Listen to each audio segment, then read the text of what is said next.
Voilà, on peut mettre la couverture du livre que j'avais fait suivre. Je ne sais pas si vous connaissez cet ouvrage. Le livre de Marthe et Mathilde nous raconte une incroyable histoire d'amitié entre deux femmes qui s'appellent Marthe et Mathilde. L'une est française, l'autre allemande. Et elles menaient des existences de petites filles tranquilles jusqu'à ce que l'Alsace soit rendue à la France et que les Allemands soient considérés comme des ennemis en 1918. Et malgré cela, les deux jeunes filles resteront proches comme jamais, se mariant à peu près en même temps, voyant leurs enfants respectifs s'épouser, le fils de Marthe avec la fille de Mathilde, et c'est leur petite fille commune qui raconte cette amitié qui a survécu à tout.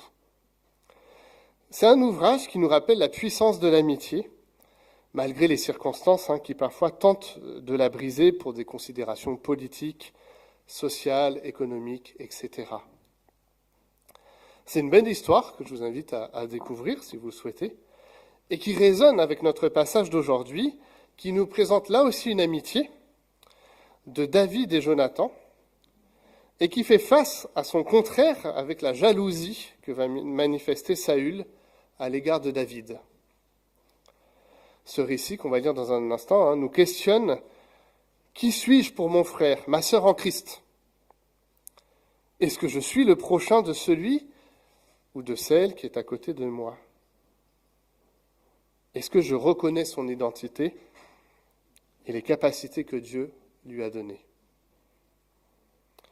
Pour essayer de donner des éléments de réponse à toutes ces questions, je vous propose de lire 1 Samuel, à partir du chapitre 17, verset 55, à 1 Samuel, chapitre 18, verset 16.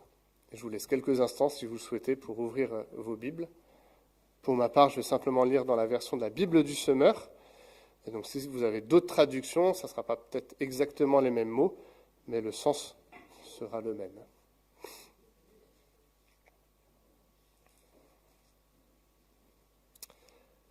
Un contexte très rapide. David vient de vaincre Goliath. Et donc on est dans la suite directe de ce récit.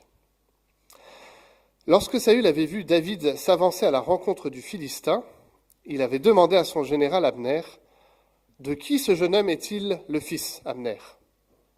Abner répondit, « Aussi vrai que tu es vivant, ô roi, je n'en sais rien. » Alors, ordonna Saül, « Informe-toi donc pour savoir qui est le père de ce jeune homme. » Quand David fut de retour au camp après avoir tué le Philistin, Abner le prit et le conduisit devant Saül. David tenait encore en main la tête du Philistin. Quand Saül lui demanda, « De qui es-tu le fils, mon garçon ?» David lui répondit, « Je suis fils de ton serviteur Isaïe de Bethléem. » Quand David eut terminé de parler avec Saül, Jonathan s'était profondément attaché à David et s'était mis à l'aimer comme lui-même. Saül ne le laissa pas retourner dans la maison de son père ce jour-là, il le prit chez lui. Jonathan conclut un pacte d'amitié avec David parce qu'il l'aimait comme lui-même. Il enleva son manteau et le donna à David, il lui offrit aussi son équipement et jusqu'à son épée, son arc et son ceinturon. Chaque fois que Saül l'envoyait en expédition militaire, David accomplissait sa mission avec succès, de sorte que le roi lui confia le commandement de ses troupes de choc. Il était estimé de tout le peuple, ainsi que des ministres de Saül. Lorsqu'il était revenu de la guerre, après que David eut tué le Philistin, les femmes étaient sorties de toutes les villes d'Israël à la rencontre du roi Saül en chantant, en dansant et en poussant des cris de joie au son des tambourins et des cymbales. Elles chantaient en chœur alterné, tout en dansant. Saül a vaincu ses milliers et David ses dizaines de milliers. Saül le prit très mal et se mit dans une grande colère. Elles en attribuent 10 000 à David, dit-il, et à moi seulement 1000. Il ne lui manque plus que la royauté. À partir de ce moment-là, Saül regarda David d'un mauvais œil. Dès le lendemain, un mauvais esprit envoyé par Dieu s'empara de Saül, de sorte qu'il entra dans un état d'exaltation au milieu de sa maison. Comme les autres jours, David jouait de son instrument. Saül avait sa lance en main, et soudain, il la lança en se disant « Je vais le clouer contre la paroi ». Mais par 2 fois, David esquiva le coup. À partir de ce jour-là, Saül craignit David, car l'Éternel était avec David, alors qu'il s'était retiré de lui. C'est pourquoi Saül l'écarta d'auprès de lui et le nomma commandant d'1 000 d'hommes. Ainsi, David entreprenait des expéditions militaires à la tête de ses hommes. Il réussissait dans tout ce qu'il entreprenait, car l'Éternel était avec lui. Lorsque Saül constata ses grands succès, sa peur ne fit qu'augmenter. Par contre, tout Israël et tout Juda aimaient David, car il marchait à la tête de leurs soldats dans les expéditions militaires. Amen.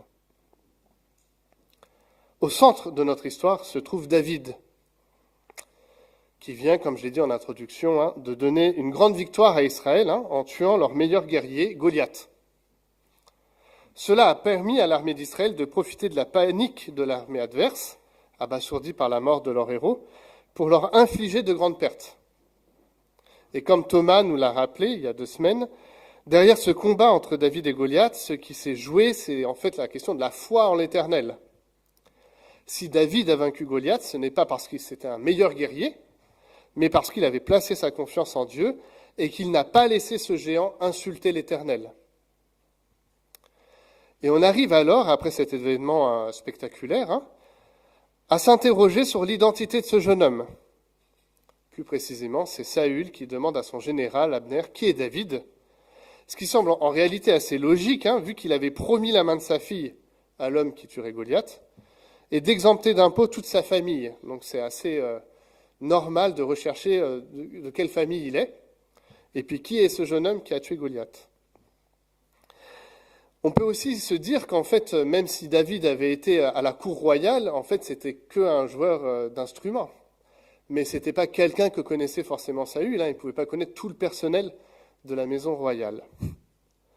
Et enfin, c'est assez logique, cette question de Saül, pour un dernier élément, parce qu'en fait, il voit en cet homme, en ce David, une recrue de choix pour son armée, ce que confirme le reste du récit. Il voit que c'est un homme brave, courageux, valeureux, qui n'a pas peur, et donc il va lui donner le commandement d'une partie de ses troupes pour pouvoir continuer à combattre les Philistins. Mais assez rapidement, 2 attitudes vont se dessiner et présenter 2 voies différentes face à la présentation de David et puis de son identité et même de ce qu'il est. D'un côté, vous avez Jonathan avec la mise en place d'une amitié sans faille à David. On reviendra même sur l'expression de cette amitié, elle est très forte.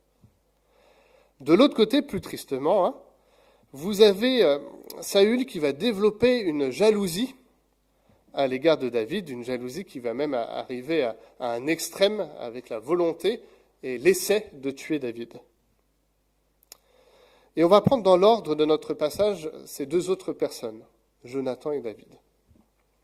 Jonathan, c'est le fils du premier, de Saül.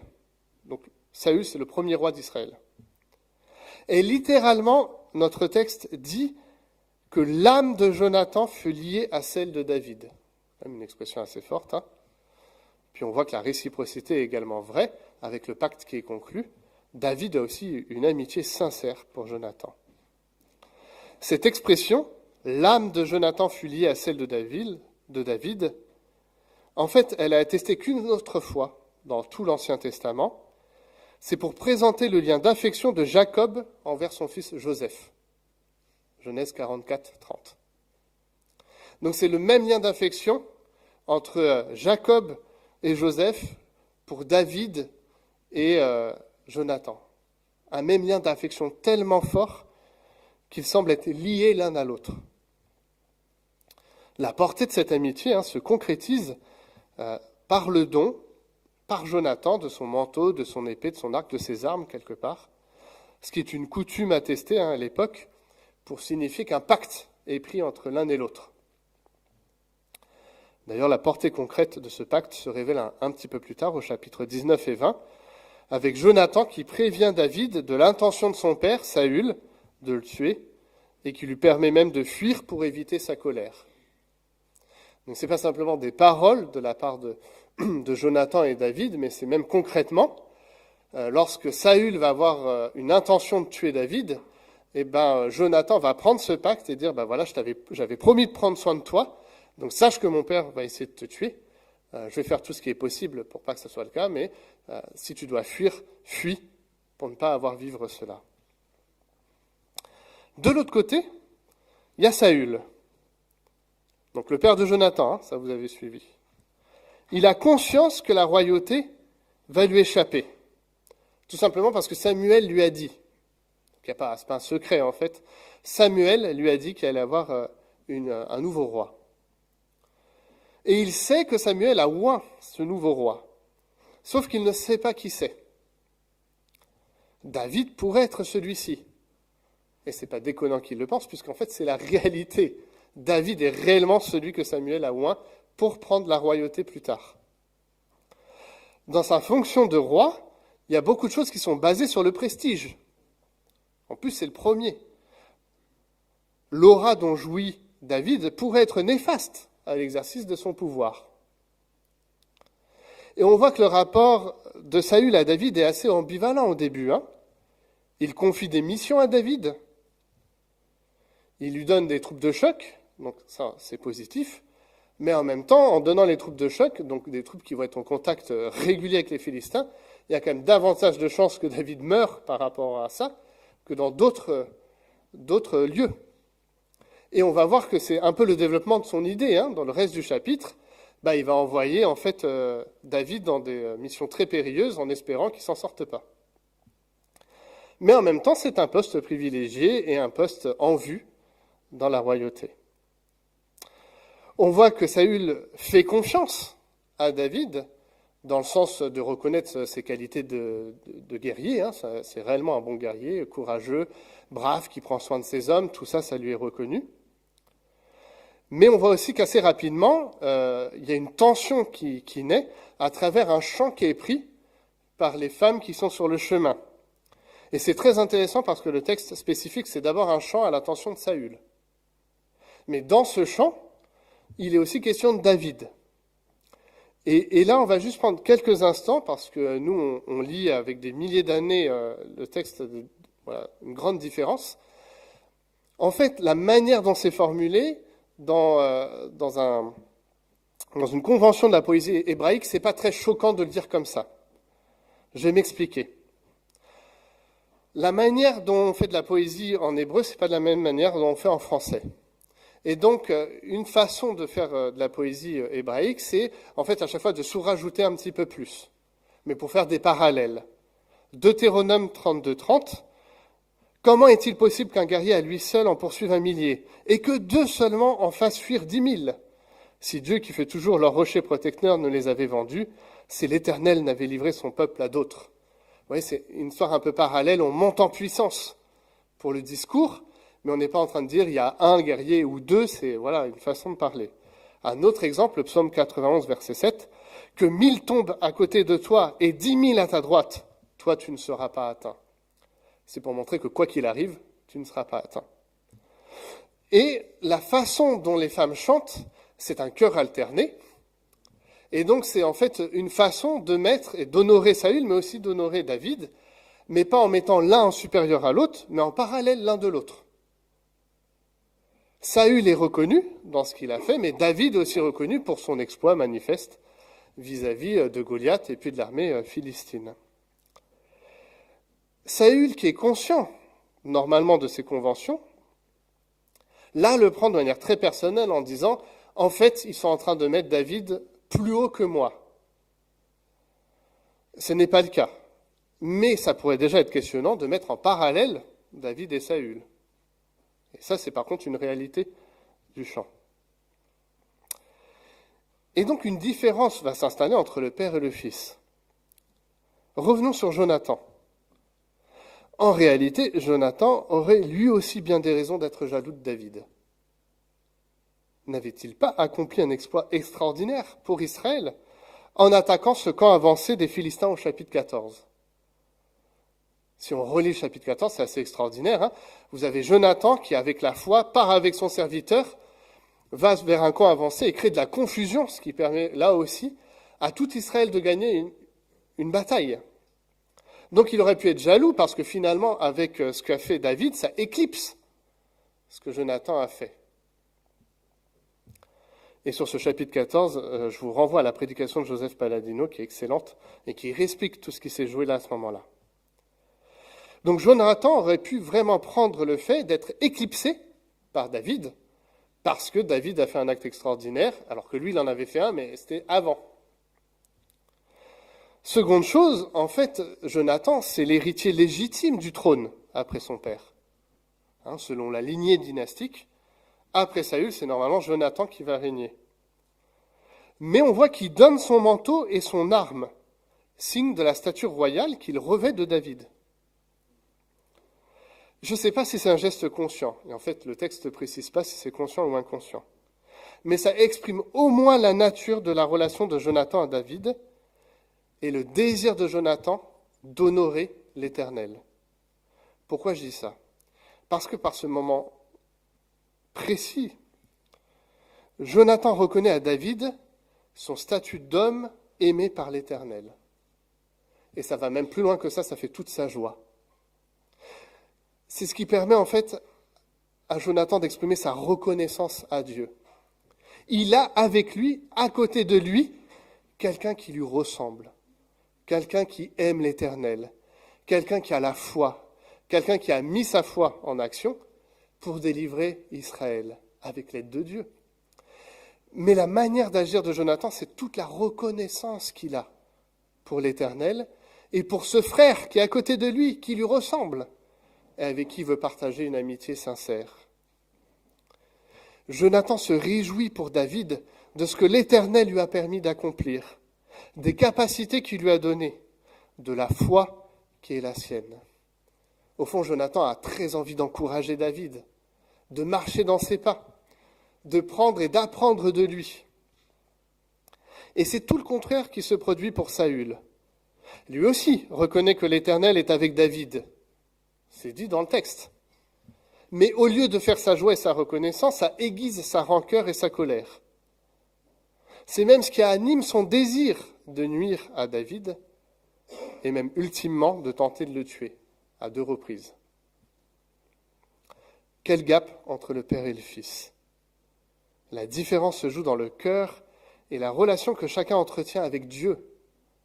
Ce n'est pas d'abord la relation avec David, c'est d'abord la relation à Dieu et ce que Dieu fait. Pour l'un, c'est la reconnaissance que l'Éternel donne à chacun de le servir. Et David, clairement, a reçu un appel particulier pour servir l'Éternel. Pour le second, Saül, que ce même David est une menace. C'est un rapport totalement différent au prochain. Pour Saül, et on l'a déjà dit dans notre étude de 1 Samuel, son identité ne se joue pas en l'Éternel, mais c'est en sa royauté. Et si c'est le cas, ça implique de tout faire pour garder cette royauté et donc d'éloigner toute menace qui pourrait avoir trait à sa royauté. Et au fond, du coup, d'éloigner toute perspective de relation saine avec son entourage, puisque dans son entourage, il y a des gens qui peuvent prétendre à la royauté. De l'autre, Jonathan est même prêt à remettre la fonction qui devrait lui être donnée par reconnaissance à ce que l'Éternel a fait en David et pour l'homme qui est David dans ses compétences et dans ses capacités. Alors ça nous apparaît peut-être un peu lointain. Et si vous me permettez d'extrapoler, j'aimerais maintenant parler de ce que ça nous implique pour nous. Demain sera vécue la journée internationale de lutte contre les violences sexistes et sexuelles. Et ce texte, sans évoquer des violences de ce type directement, nous rappelle quand même que les mécanismes sont toujours les mêmes. Une autorité qui abuse l'autre, qui le nie dans ce qu'il est, qui ne le considère pas en égalité mais comme une menace, et qui ultimement en fait un objet. C'est exactement ce qui se passe dans la manière dont Saül va agir. Cet homme est une menace. Ça reste quelqu'un de pratique que je peux envoyer au combat. S'il peut mourir dans ce combat, tant mieux. Comme ça fait d'une pierre deux coups. Mais il nie, en fait, à David son statut d'homme aimé de l'Éternel, des compétences qu'il a reçues et de la manière dont il peut faire. Et c'est toujours ce chemin-là. Ça nous rappelle que dès qu'on a la tentative de dominer l'autre, de le soumettre à sa volonté, en niant sa valeur et son identité, en le percevant comme menace ou objet plutôt comme un égal en humanité, cela conduit irrémédiablement vers la violence et souvent à des drames terribles. Ce qui se joue précisément dans tout cela, c'est la question de l'identité. Parce que moi, je ne suis pas au clair avec mon identité, avec ce que je suis, parce que l'autre me met mal à l'aise, vient me tirailler dans mes faiblesses, etc., alors je dois répondre par la violence en le dominant, en le mettant à genoux, en usant de mon autorité et de ma possibilité de faire pour le mettre au pas. Et ultimement, je recours à la violence et voir le drame qui, là, n'est pas arrivé au bout, mais de la tentative de meurtre de Saül vis-à-vis de David. C'est le propos de notre texte. C'est une invitation à considérer quelle est notre propre identité et ce qu'elle joue dans la fonction que j'habite. Et que même si cette fonction peut être remise en question, ça n'altère pas ce que je suis aux yeux de Dieu et ça n'altère pas la relation que j'ai avec mon prochain. Ce texte nous parle d'abord individuellement et intimement. Est-ce que je suis en paix d'être avec quelqu'un à côté de moi qui peut-être est même meilleur que moi dans un certain nombre de domaines, qui, dans un domaine de mon existence, peut même prendre ma place? Est-ce que je me réjouirais de cela en lui reconnaissant son identité, les capacités que le Seigneur lui a données, la possibilité de servir le Christ, peut-être dans un domaine de compétences que je pensais avoir acquis, mais quelqu'un est meilleur. Et c'est pas grave. Comme Jonathan qui donne son manteau et ses armes. Comme Jonathan qui veut faire amitié avec celui finalement qui va prendre sa place en tant que roi, là où lui aurait été légitime dans la suite dynastique. Ça nous fait aussi réfléchir en tant qu'Église.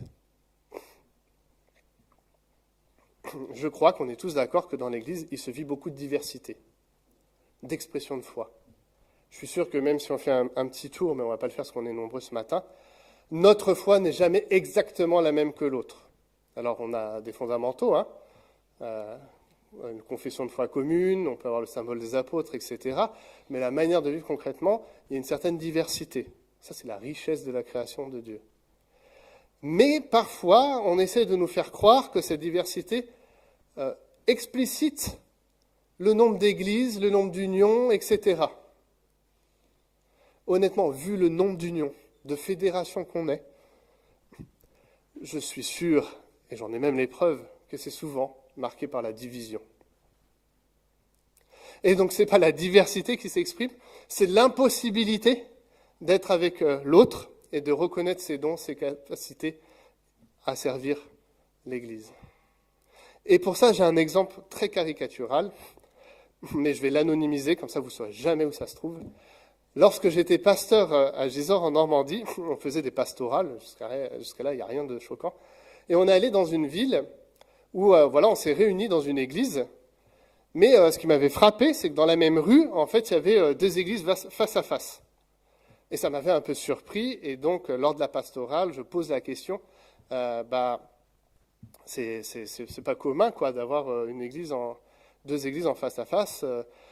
Est-ce que vous connaissez l'histoire, etc. Et l'un des pasteurs, très gentiment, m'explique « Ah oui, ils sont de la même union d'église, mais là, les deux pasteurs, ils ne pouvaient pas s'entendre. » Et donc, je me suis imaginé chaque dimanche, la communauté qui allait sur un trottoir, la communauté qui allait sur l'autre trottoir, et ils se faisaient face à face parce que les deux pasteurs n'ont pas pu s'entendre. Ça, vous ne pouvez pas me donner l'argument de la diversité. C'est simplement la non-reconnaissance du don que chacun a reçu, de la possibilité de travailler ensemble, de faire autrement que de se disputer et de rentrer en conflit. Et ça dessert ce qu'est l'Église. Mais ça dit aussi que le besoin de nos églises, je m'inclus dedans en tant que pasteur, du besoin qu'on a de reconnaître les capacités et les dons de chacun, du service qu'on peut assumer les uns avec les autres. Nous sommes aujourd'hui le dimanche de la mission. Dans ce dimanche de la mission, nous reconnaissons que des hommes et des femmes ont un statut particulier de missionnaires au service des églises, et on va même entendre un beau témoignage en ce sens juste après la prédication. Mais il y a aussi le fait d'assumer que la mission, c'est pour tout à chacun, qu'on a chacun un service à offrir au Seigneur, et que ce service ne peut jamais s'exercer dans la domination, mais plutôt dans l'encouragement, dans la reconnaissance que chacun a à servir l'Église, et que ça, c'est une grâce qui nous est donnée. La Fédération baptiste a réfléchi une vision avec plusieurs axes, et a récemment développé un nouvel axe, un quatrième, autour de la missionnalité. Alors peut-être c'est un mot que vous avez jamais entendu, qui est relativement récent, je pense qu'il a une trentaine d'années. Mathieu, c'est ça? Missionnel? Une trentaine d'années.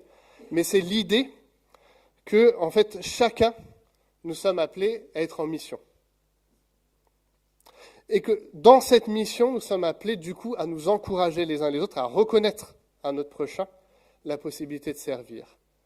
Alors c'est très vrai dans l'Église, les uns avec les autres, mais même en dehors de l'Église. Je vous lis la définition du mot missionnel qui a été rapportée par la Fédération baptiste. Fondée sur la valeur numéro 2 de notre fédération, donc la valeur numéro 2, c'est un témoignage en parole et en acte, nous entendons ici par vision missionnelle une vision qui promeut une compréhension intégrale de la mission, en Église rassemblée et en Église dispersée, en parole et en acte, au près comme au loin. C'est ça que nous sommes invités à vivre, à habiter. C'est la reconnaissance que chaque autre être humain a une vocation. Et c'est parfois, de manière très humble, reconnaître que c'est même qu'il pourrait être meilleur que nous dans ce domaine et lui faire la place pour qu'il s'exprime là-dedans, pour que lui croisse et que moi je diminue, si ça vous rappelle peut-être quelque chose. Mais c'est une réelle possibilité qui est impliquée. Ce n'est donc pas simplement intimement qui a travaillé ça, ce n'est pas simplement en Église, mais c'est dans tout type de relation, avec nos contemporains, dans le cadre de notre couple, dans le cadre de notre Église, dans le cadre de notre travail, que se fondent ces principes-là de reconnaissance de l'autre dans sa valeur, dans ses capacités, dans le fait d'être un être aimé de Dieu, créé en image de Dieu. J'ai fait très long au premier culte, donc je vais faire maintenant plus court, mais juste pour moi, un témoignage très marquant de ma vie personnelle, c'est lorsque j'ai dû implanter une église, je vous l'ai dit, à Gisors. Un couple était là et avait déjà implanté 4 ou 5 églises, je ne me souviens plus. Et ce couple avait pris la décision que je devienne le responsable. Et j'ai dit non, mais ça ne va pas être possible. Vous avez déjà monté 4-5 églises, vous avez qu'à monter la 5e ou la 6e, et puis on en reste là. Mais pour moi, je l'ai vécu avec un tel encouragement. Ils m'ont fait confiance. Ils ont été à côté de moi. Ils m'ont donné les billes quand je ne les avais pas. Ils ont continué à prier. Quand ils m'ont entendu très désespéré, ils m'ont dit « Attends encore un peu, ça va arriver ». Et c'était la reconnaissance pour moi de exactement me mettre à la place où je devais être pour apprendre, mais aussi voir ce qui était possible et pas. Il y a vraiment des domaines où je pense que j'ai été très bon et d'autres très mauvais dans l'implantation d'église. Mais c'était l'expérience qui m'a été donnée par l'encouragement de d'autres qui avaient eu cette expérience-là et qui voulaient m'amener à grandir, sans orgueil dans leur part, mais avec une totale humilité de « le Seigneur fera son œuvre ». Je m'en arrête là et je prie. Père éternel, merci encore pour ce passage qui nous rappelle l'exemple, l'exemplarité de Jonathan, dans son désir de reconnaître David comme un frère. Oui, Seigneur, nous ne sommes pas forcément tous appelés à la même amitié que David et Jonathan, mais au moins à la fraternité qui nous lie les uns aux autres par Christ. À reconnaître dans le frère, la sœur, un être aimé de toi, que tu as doté de capacités, de dons qui ont besoin de grandir, de se mettre en œuvre. Et Seigneur, nous te prions, comme Jonathan, de laisser cette possibilité-là, de l'ouvrir et humblement de te voir œuvrer dans le prochain, de considérer que même hors des murs de l'Église, Seigneur, nous sommes appelés à voir chacun avec ses dons et ses capacités, à encourager, à marcher avec, à nous rappeler que l'autorité n'est pas un abus, mais au contraire un moyen, Seigneur, d'encourager, un moyen d'accompagner. Seigneur, nous voulons accepter que dans notre cœur, il y a des jalousies et des rancœurs, des faiblesses, des choses à travailler, et nous voulons te les confier aussi ce matin. Pour que nos relations soient épanouies avec toi et ensuite les uns avec les autres. Dans tous les domaines de nos existences, familiaux, conjugaux, professionnels, d'église, sociétales. D'apprendre à ne pas nous attacher à la fonction, mais à notre identité en toi. Oui Seigneur, merci parce que Jonathan a vu tout cela et l'a exprimé de manière concrète. Nous voulons, Seigneur, marcher dans tes pas, toi qui nous as aussi montré ce chemin d'humilité. Nous requérons ton aide par ton esprit. Amen.